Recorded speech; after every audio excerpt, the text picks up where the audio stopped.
All right, we're going to get started. For those of you who are on Zoom, we're going to say hello to you right now, and then in a moment we're going to look at the slides and not their beautiful faces. But before we do that, for those of you who may not know, I'm Mark Friedman. I'm the Chief Development Officer at Build On, and I'm really excited to talk about Temple Sinai's third trek. The first one was to Senegal, second one Malawi, and now we're talking about Nepal. And I'm joined here tonight by one of my colleagues. Daniela, do you want to introduce yourself? Sure. Hi, everyone. My name is Daniela Lanusa. I am, as Mark said, I work at Build On. I'm a community engagement manager, which means I work on the team with Mark. And I'm excited to talk to you all about Nepal. It's a very, very special trek. So I think you'll enjoy it. Great. So as we go forward in the conversation, Daniela will be the lead. I'm just going to kind of get us started. So can we put the, and we'll hope that no one else shows up, I guess. All right. So I have to talk into this for the people at home, just so we're clear. And we're recording, so you're aware of that as we're looking at this potential trip to Nepal. So Build On, we are a nonprofit organization. We are 32 years old. Our mission has not changed in the past 32 years. It is to break the cycle of poverty, illiteracy, and low expectations through service and education. And we do this by running service learning programs in under-resourced high schools across the country. We're in Boston, Bridgeport, the South Bronx, Detroit, Chicago, and Oakland. And students involved in our programs focus on doing intensive service work at homeless shelters, soup kitchens, daycare centers. They also go out and build schools in developing countries. I'm going to give you an overview of our program, and then Daniela is going to talk specifically about our trek to Nepal. So as I said, domestically, we work in 6 different cities running the service learning program. Our students are following the IPARD model of investigation, preparation, action, reflection, and demonstration in every one of the service projects that they do, whether it's after school or on the weekends. Some of the students will choose to go to assisted living homes and play games with the elders on a weekly basis. Some will choose to work with those who have learning disabilities, and others will choose to go to the pediatric ward of hospitals where the little kids are hanging out during the day because their parents are working. Whatever the service is that they choose to do, it's having an impact in their local communities. And since we started running programs back in 1991, our students have given back over 2.4 million volunteer service hours in those 6 cities. How does service translate into graduation? What we have found out through extensive studies with St. John's and Chicago University is that if a student is involved in doing service, and Build On service specifically, they are in school 18 more days per year. Part of that's because we have staff that are located in each of these high schools. These program coordinators recruit students in the classroom, and if they're not in school, they're making phone calls to find out where they are, bringing them back. Because part of the incentive is doing the service work. Going to school is important, but they love doing service. So on average, if you're in Build On, you're in school 18 more days than someone sitting in the same classroom, but not doing service. And as it relates to graduation rates, Build On students graduate on an average of 97% in high schools, where the average graduation rate is about 60%. So doing service has a huge impact. That's probably not new to anyone here. Globally, we build schools. We build schools in 8 different developing countries. There are 3 elements to our global program. First, there's the school construction, but just because we build the schools or work with the communities to build the schools doesn't mean the kids are going to come to school. So about 7 years ago, we started this enroll program, recruiting students or kids of primary school age who are not in school to come back to school. And what we found out early on, actually, it started in Nepal. And we may get to meet the founder of adult literacy. Deely is based out in the Terai where we're going to be going in Nepal. We run these adult literacy programs in the evenings and on the weekends as well. Some of you have seen them in action, where we are teaching mostly women how to read, how to write, how to do simple math. So those are the three elements of what we do globally. We're working in 8 countries. We're in Haiti, Nicaragua, Guatemala. I just got back from there last week. In West Africa, we're in Senegal, Burkina Faso, Mali. We're in Malawi, and then we're in Nepal, our destination right there. It's not as far as it looks, by the way. It's an easy ride, easy ride. So the methodology, how does it work? You know, it's a three-way partnership between Build On, the community, and the Ministry of Education. About 6 months before we start to build the school, we go into the community and we start to talk to the people about the need for education. Is there a need there? And then just because there's the need doesn't mean that they want to build the school. So we explain to them the commitment that they need to make, bringing the local materials, the rocks, the sand, making sure that there's a well there so that we can make the bricks. We talk to them about the gender equality, that there must be at least 50% girls going to the schools. And on our project leadership committee, which is made up of 6 women and 6 men, that the 6 women have leadership roles in deciding where the school will be built, how the school will be run, and then the maintenance of the school once it's complete. So it takes us about 6 months to go through that process. We also start to recruit kids who are out of school to start to come back to school once that school is complete. And then one of the most exciting days for us is the groundbreak, where we're signing the covenant. We've spent 6 months cultivating this community. Now it's time to break ground. So everyone gets to sign the covenant. And many of the adults and the children are illiterate. So they're thumbprinting their name to signifying their commitment to build that school. A lot of us have written our names on that covenant. Once it's signed, then there's a big celebration, a lot of dancing. We saw that in Malawi and Senegal. But really, that celebration is just the start. It's not the completion of our work there. Every day, we'll be on that work site for 4 hours. We'll be digging the foundation, making bricks, tying rebar, carrying water. A lot of unskilled labor. Don't worry at all about the fact that you may not be the most handy person in the world. I've been doing this for 32 years and they still remind me how to mix cement every time I go. So don't worry about that at all. And on the work site, we ask for about 30 people per day. This is in Malawi. It's not the Temple Sinai trek, but it is a trek that went about 6 years ago. They had about 120 people on the work site. That continued day after day after day. They're so excited about a school ultimately coming to their community. Some of the motivation for us and others is understanding what kind of structure or lack of the students had to go to school. In this particular community, they didn't have a school at all. They were going to class under this mango tree. And in the background, you can see where the school is going to be built. And what I love is when we go into one of these communities and we're actually able to see one structure in place, but understanding how that continuation will help to further education in the years to come. So we're there for, I think it would be 5 days in the community. And during that time, we will have dug the foundation, depending on where it is exactly. I don't know in terms of the soil, how far we'll get, but we should be able to dig the foundation.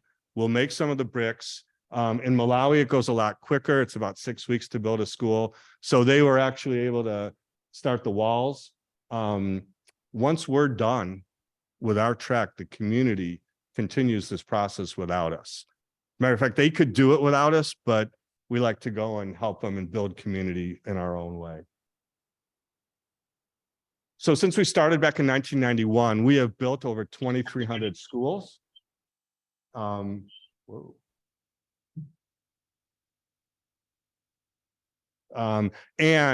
today, there are more than 300,000 children, parents, and grandparents attending those schools. Many of you have contributed volunteer work days. Earlier, I talked about volunteer service hours here in the US, but globally, we count the volunteer work days that go into building those schools. So last fall, we celebrated the 4 millionth volunteer work day, and we're well beyond that now. And I'm thankful to all of you who went and helped to build the schools. These are the 2 Temple Sinai schools. The one on the left was completed last August in Malawi, and they're on in Senegal a couple of years before that. So we're on to school number 3.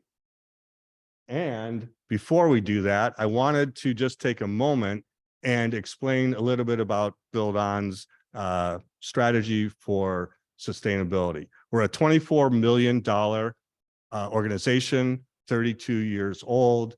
We're very grateful to the corporate partners that have supported us along the way. Missed the slide. Well, for 19 years in a row, Charity Navigator has given us the highest rating, 4 stars. We work very hard to maintain that rating. So we're very transparent about all of our financials, the way we build our schools, and the way we run our service learning programs. With that, I am going to now turn it over to Daniela, and she's going to talk to you about the trek to Malawi, or to Nepal specifically. There you are, Daniela. Hi, here I am. You want me to do the slides for you? Or Yeah, that'd be great. right? Okay, go ahead. You just tell me when. Yeah, when? Now. When? Okay. Okay. There we go. All right. Can you see I us? mean, you all can still hear me, right? Yeah, we can hear you. Okay, perfect. So, yes, we are talking about Trek, and just a little bit, so you all know my background. I've been with Build On for 9 years, and a lot of the time that I have spent with Build On was in the field, leading or managing Trek. So I am happy to answer any and all questions you have. As Mark said earlier, I'm kind of your go-to girl now. So, you know, if you have questions about, I don't know, any of the process, I know especially the on the ground piece people have questions about, I'm happy to answer them. So without further ado, just a little bit about the trek, and then we can open up to questions after. So Mark, next slide, please. Thank you. So just to, you know, talk about Nepal in general, when we're thinking about trek, there's a few things that we can sort of see as highlights.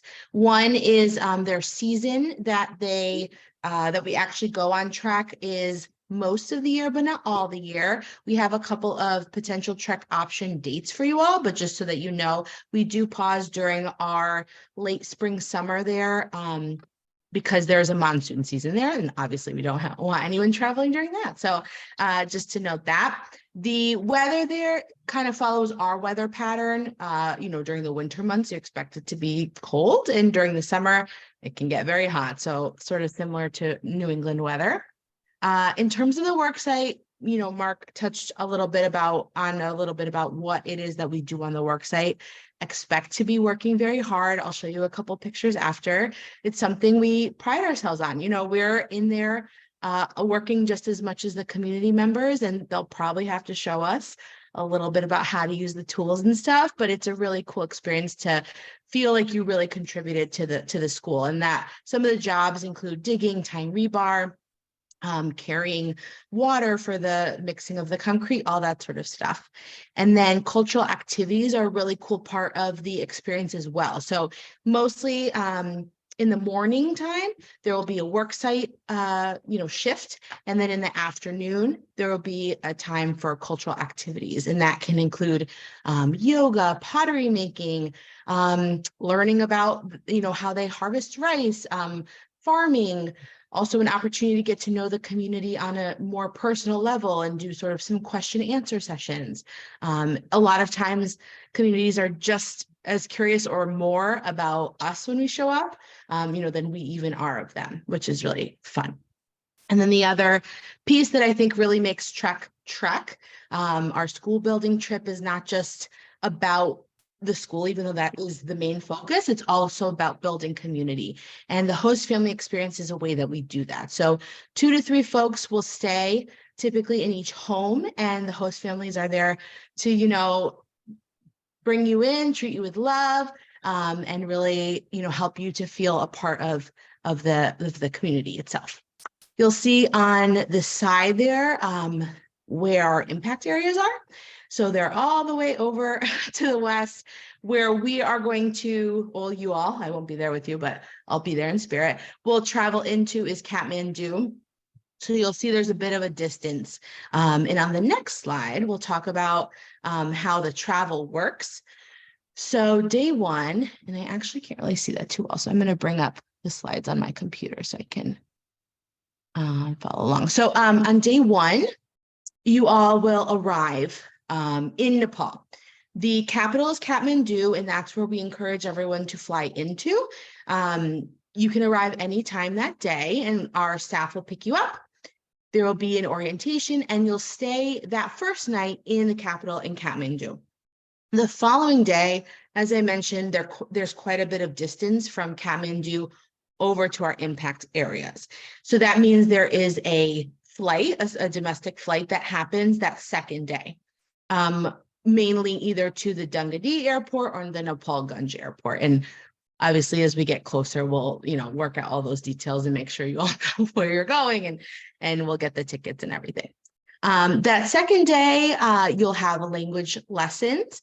So the main language in Nepal is Nepali, but where we work, a lot of folks will speak Taru. So we'll make sure that you have at least your greetings down and a couple different phrases to make sure that you're, being friendly and able to greet folks in the community. And then you'll also stay in a hotel that second night. Now, day 3 is when that sort of trek experience in the community begins. So you'll travel to the community on day 3. We'll have the ground break and welcome ceremony, which, as Mark said, is really joyous. There's a lot of dancing. There's a lot of enjoyment. There'll be some speeches on the part of the community and on the trek participants as well. You all will have an opportunity to speak as well. And that'll be your first night with your host families in the community. Days 4 through 6 will follow a pretty similar schedule, breakfast, building the school, going to the work site, having cultural workshops, having an opportunity for some journaling and group reflection time. During that time, throughout the experience in the community, we'll have a cook available for you all for breakfast, lunch, and dinner. And I will tell you, the food in Nepal is amazing. Our cooks are top notch. So, that's also something to look forward to. And we do, ensure that our cooks are preparing safe meals that everyone can eat. I know when we travel, a lot of times we want to make sure that, can I eat this? Can I eat that? Is this safe, to drink, etc. Our cooks take care of all that so that we don't have to worry about that sort of stuff. We don't want anyone getting sick on trek. And then day 7 is sort of the reversal of what happened coming in, traveling back to Kathmandu. But prior to doing that, having the opportunity to visit a finished build-on school, which is really cool. So you can see the impact in person of what a school, looks like, but also how perhaps enrollment has gone up or what adult literacy program has existed in that community. So you can see the impact on the back end once the school has been built. And then that last night, having an overnight in Kathmandu, and then finally flying out on day 8. Okay, so that's the itinerary. And then now we'll take a look at some of the photos for you all to sort of get a taste of what it'll look like. So we've already talked a little bit about what some of the jobs are on the work site. As I mentioned, a lot of times our community members know about pickaxing and digging and tying rebar, maybe a little bit better than we do, but there's a lot of partnership that happens on the work site. And, like I said, this is not necessarily easy work, but it is really, it's really cool because you feel really challenged. You're participating physically in the school build and learning new skills. I know how to tie rebar now. That's not something I could say before I worked at build on. So yeah, it's great. Next slide. Cultural activities. It'll really depend on what it is the community typically does. Prior to you all arriving in the community, our staff are going to be there and they'll kind of get to know what is it that you all typically do. What would you like to teach the trek participants that are going to be coming. And usually you'll have local volunteers say, well, I know how to do this, or I know how to do that. So some examples, our pottery making, which you'll see there. This is sort of like sifting out the rice once it's been harvested. And then also yoga is a big part of what happens in Nepal as well. On most treks, we have a guru that will come with the team and do yoga in the mornings, which is a really nice experience for the community and the team to bond. So it'll just depend on, what the community typically does, and that'll be what you experience while you're there. Next slide. So I spoke a little bit earlier about the host family stay. Like I said, I think this is what makes Trek so special, is that bond that you will form with your host family. I, have been on many treks where I've been babied very much by my host mom, and it's just the best feeling in the world.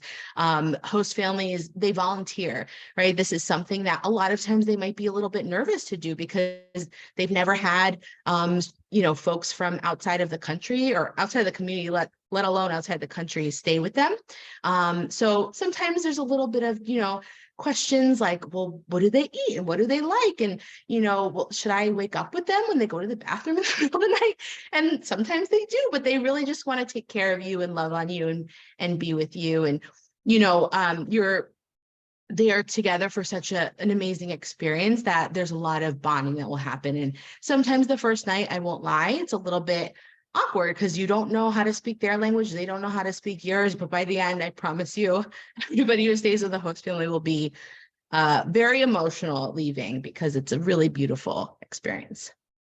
Next slide. So we talked all about the fun, fuzzy feelings of Trek and how that will happen. But just to talk a little bit about the logistics and the piece of the fundraising prior to getting there. So there's the main cost of the school, and then there's also a Trek participant cost and a domestic flight cost. So I'll just break it down a little bit. So for the total school in Nepal, each school has a different cost point. In Nepal, it's $36,000, and that includes all the materials and everything that's needed for the physical construction of the school. The Trek participant fee is a per participant fee, and that is $1,300 per person.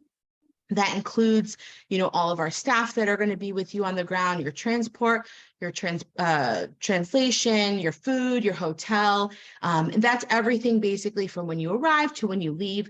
That's all included in that fee. And so you don't have to worry about, pulling out your wallet when we go to a restaurant. That will be included in that fee. And then the last thing that you'll see is the domestic flight cost. So like I said, we have to fly from Kathmandu over to our impact area. And that is an extra fee. That's not something we do in all of our countries. So just note that last price point does vary, depending, obviously, as all flights do, on the current costs when we book them. So what we like to do and the way we like to think about it is sort of break it up per person. So if we average out and say there's going to be 15 people on the team, then that would mean that the total construction cost per person, sorry, not the total, but the per person fundraising goal would be $2,400. And then you add in your Trek participant fee, and that is $1,300, which means each person on a 15-person team should aim to fundraise $3,700.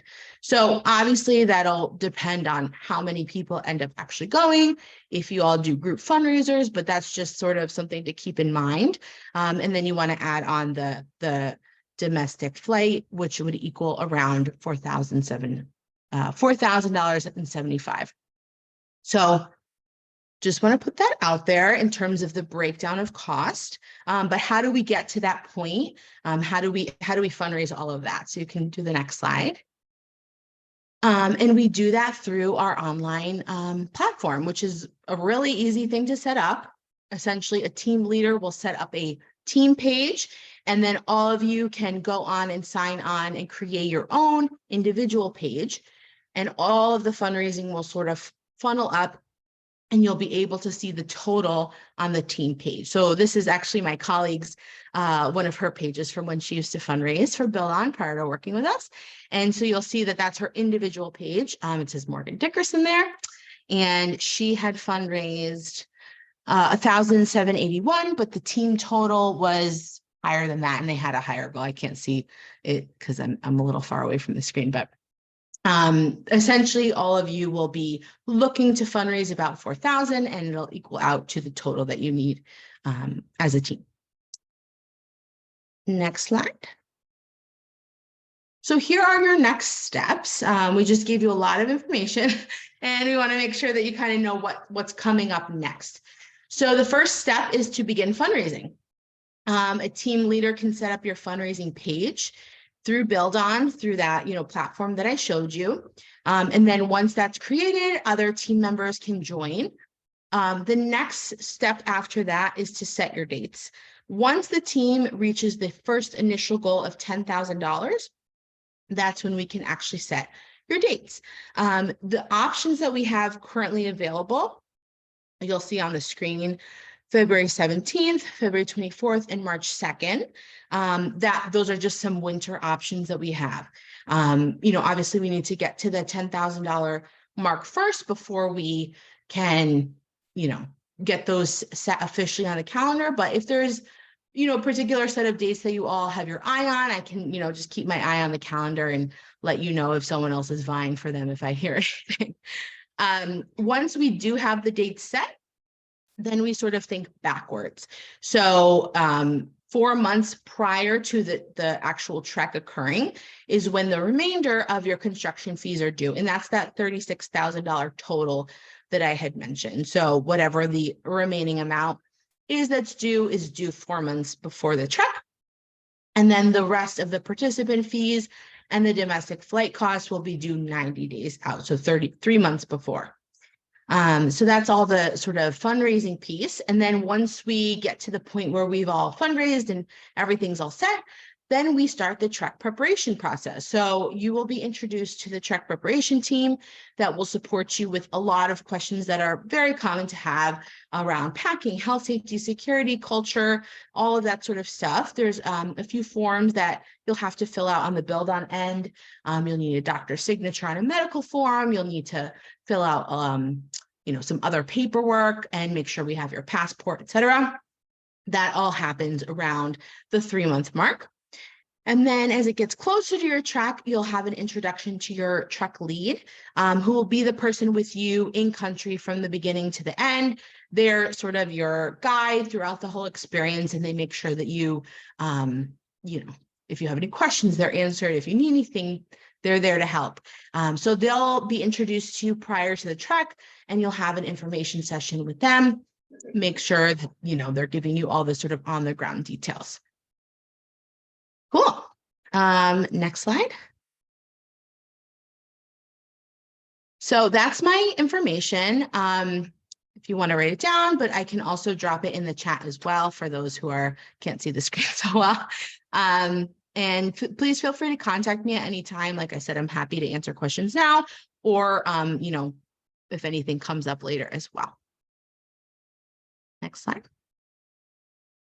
And here's a question portion. Does anyone have any questions for me? Well, as we'll open it up, can we make it so that we can see or can we do slide it? All right, there it is. Oh. Okay. Questions for Daniela or me, Jeff?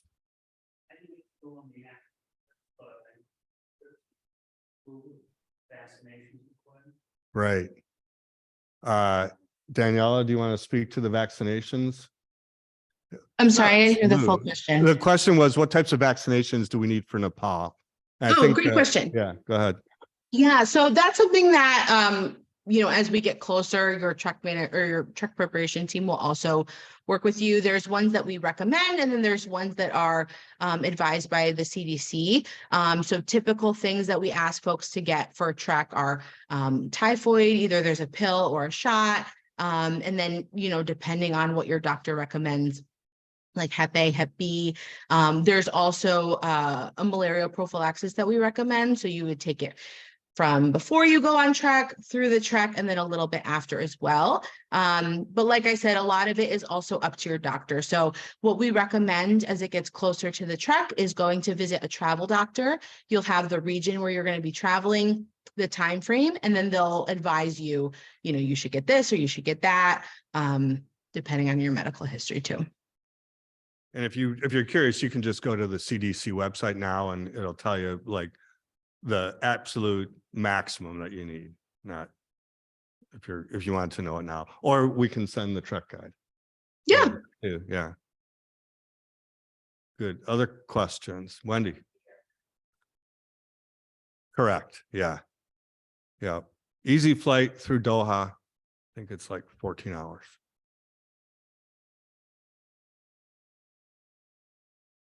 What else? Yeah.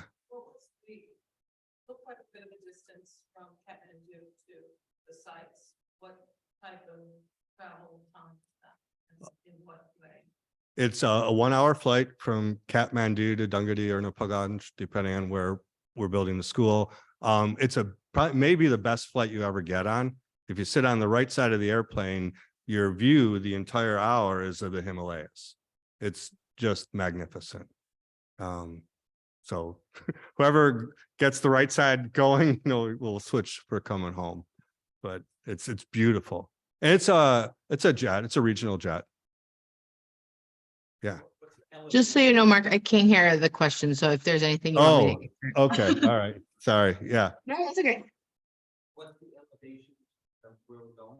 The elevation to where we're going in Kathmandu Valley, the elevation is probably about 3,000, 4,000 feet, but we go up and then down. Well, we're not driving, but we're in the Terai. It's the very flattest part. It's at sea level where we're building our schools.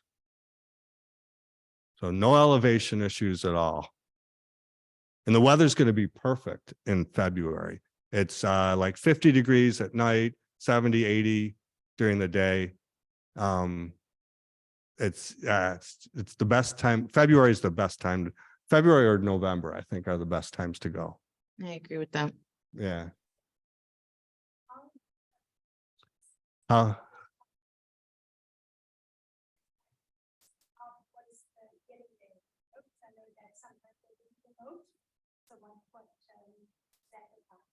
Daniela, the question is, how remote is the community that we potentially could be working in from Nepal Ganj? It varies. So I think whatever answer I say is probably going to say it depends. Yeah, totally. But I can say probably around like 1 hour to 3 hours from whatever hotel that we're in. And, we pride ourselves on going to places that are remote. So it is a big part of what we do. But I would say Nepal has one of the lower driving distances of our trek country. So, yeah. If you love Guatemala and you love to drive, I suggest going to Guatemala because you will drive 8 hours before you get to our impact area from Guatemala City. So it's a big difference in each country. And what you'll see in Nepal is since we've been working there since 1992, we built our first school there in Haupur village. We have built over 450 schools in this impact area. So many of the communities that we work in, we are building a second or a third block in because a primary school is grades 1 through 6. And the schools we're building now are 2 classroom schools. So if we're going into a community where there is no structure, we will build the first block, which is for grades 1 and 2, and then grades 3 and 4, and 5 and 6. And then they'll have a complete primary school. What's cool about Nepal, about Haupur village is that we went and we built that first structure. They went on to build the next 2 on their own. And then they built a road to get to the main road. And they built a middle school. And once the university in Kathmandu found out about the progress that was made in Haupur village, they put a satellite university building out there so that the students wouldn't have to travel back to Kathmandu in order to go to college. There's a question in the Oh, chat. yes, Susan. Yep. So Susan asks how strenuous the work will be asked to do is, and I would say it's pretty tough. You know, we're going to be digging, you know, sifting sand, carrying rocks, carrying water. I will say if maybe you're concerned about physical activity, or someone you know that might want to go on trek has some sort of, you know, maybe limit to what they can do. Our trek leaders are usually pretty good about making sure that there are jobs that they are able to do. For example, tying rebar is something that you're standing usually doing and not lifting heavy things. So, you know, we can talk specifically too if that's like a concern that you have. There's something for everyone to do, no matter your ability, physically or mentally or whatever. Yeah. And also I'll just add, I've had folks with me on trek from ages 7 to 89. So there's a big range of ability, you know, physically within that age range, on a work site. So, like Mark said, there's something for everyone to do. Yeah. If you know somebody outside the Temple Sinai community that might be interested in joining, is that okay? Rabbi, do you have an answer yet? Or We're going to see how the interest is within Sinai, and if there's obviously room available, then yes, we would open up. so did you hear that, Daniela? I want to make sure. No, I'm sorry. Okay, so the answer was we're gonna hope to fill the trek with Sinai congregants. But if we find that we don't have enough interest here, we would open up to others down the road. Great. What size? Are 15 people is what we'd like. That the fundraising model is based on 15. It depends who you ask. You ask the development team, well, to give you one answer, but if you ask the trek team, they'll give you a different answer. So I'll just say 18 would be good. There's no max. No, I'm just kidding. 18. Yeah. Because that's more, yeah. Anyways, you got it. So would Sinai be the only group on this trek? Oh, yeah. Yeah. Yes. None of the high school kids from any of your 6 cities? No, we run those treks separately from our adult treks, we call them. Yes. We will be the only group in that community, not only that week, but for the duration of the project. We don't run multiple treks to the same community to build the same school. Yeah.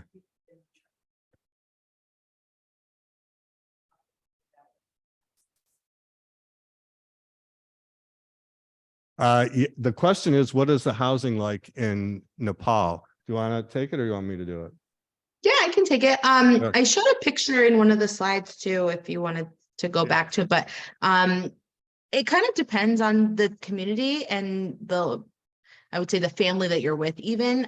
Usually it is a home made from brick, and there will be, you know, just a couple of humble rooms inside. The latrine will be outside. The kitchen will be probably another room as well, or outside of the home. The bedding that you'll have, so you all, you know, should bring a sleeping bag, but we provide mosquito nets, and the host families typically provide a bed, which is usually just kind of like a wooden bed or a bed made of rope. So kind of think more of it being like the base of the bed, not the mattress piece. I don't know if that answers the question, if that was specifically. Yeah, I mean, you all have been on. So we used to say there's no electricity and no running water in these communities, but because, you know, the world's advancing so rapidly, there's solar often in the communities and in people's homes. We need to make sure there's running water to build the school. So that comes from a well pump type thing. And sometimes there's running water in the compound as well. Yeah, Jeff.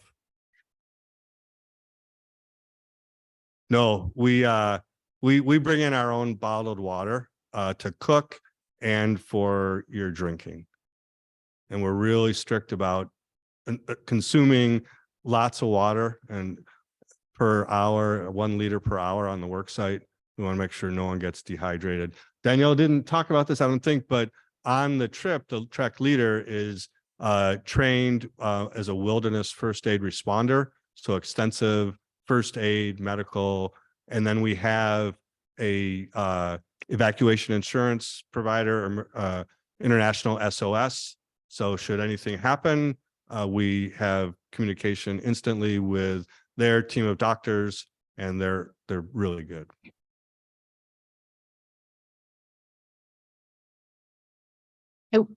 Was there Yeah. another question being asked? I can't hear, but I don't want to talk over anyone. No, go ahead. Oh, I was just gonna add to, you should expect no cell service, typically on track. I would aim for that. And then if there is, maybe it's a nice surprise, but we try to encourage everyone to not be in communication. However, we do have an on-call staff that's available for friends and, well, not friends, but family or emergency contacts back home. If there's a need to communicate with you while you're on track. I just wanted to add that to what Mark was saying. Good. Yeah. If you're there and there's some other family related reason why you need to leave early, is that possible? How does that work? The question is if you have to leave the community early for an emergency situation. Danielle, you can answer that. Yeah, how would it work or? Yeah. How would it work?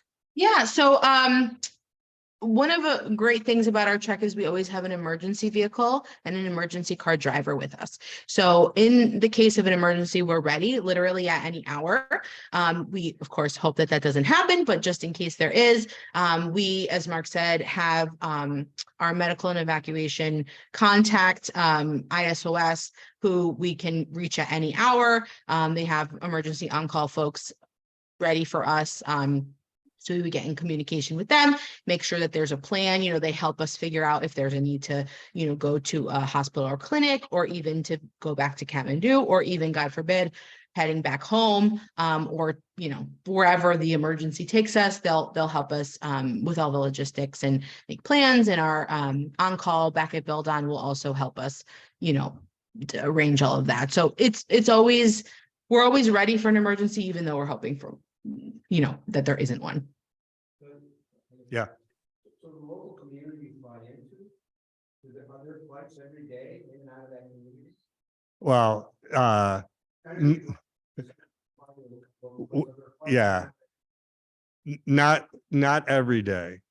And they're not, I'm just hesitating because it's Nepal. So when you get there, there's a schedule for the flight, but it goes most of the time. Sometimes it doesn't go exactly as you had planned, but you're changing your mindset when you get to Nepal, because that's just the way it is. We're good about having contingencies. So I wouldn't worry too much about the flight from Dungadi back to Kathmandu.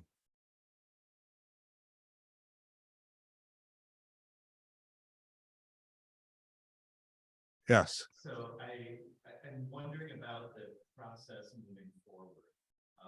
How would you suggest that the Sinai group begin to gauge interest and then look for the group that's starting, may have people join us, and but how would you envision it moves forward from here? Great. The question is, how do we move forward from here? I'll start and then you can chime in. I think what we should do is to respond to the email that was sent earlier, expressing your interest. And then what we'll do is we'll send out the information. Daniela will send out some information. We'll start the fundraising pages, and then we'll set another, like a half-hour Zoom for us to regroup in 3 weeks. And that way we'll know who really is interested and wants to make the commitment to go. Danielle, anything else? No, I think that sounds great. What I would encourage with any group is to have, your own sort of internal deadlines. And I think three weeks is a great amount of time. And then from there, we can sort of talk as a group to see what makes sense. And, if you do need to recruit other folks, and how that would work. But, we're here to support and help with all of that.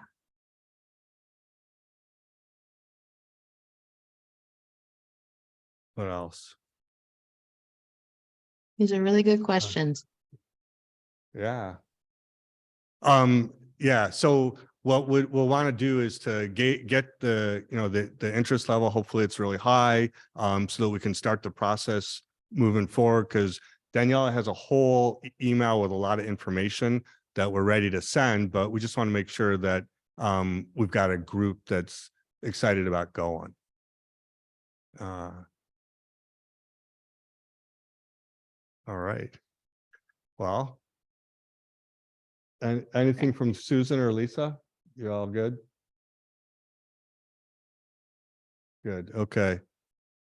All right. Well, I think we're done then. Daniela, thank you so much. Thank for you. It being was with us. nice to be with you all virtually. I hope to meet you all in person soon. Great. All right. And this will be recorded for whoever needs it. Thank you all for coming. Hope to see you in Kathmandu. Thanks, Mark. Good night. Thank you all. Daniela. Oh, the record. Oh, sure. Yes, if the recording will be on the temple website. Yep, we will.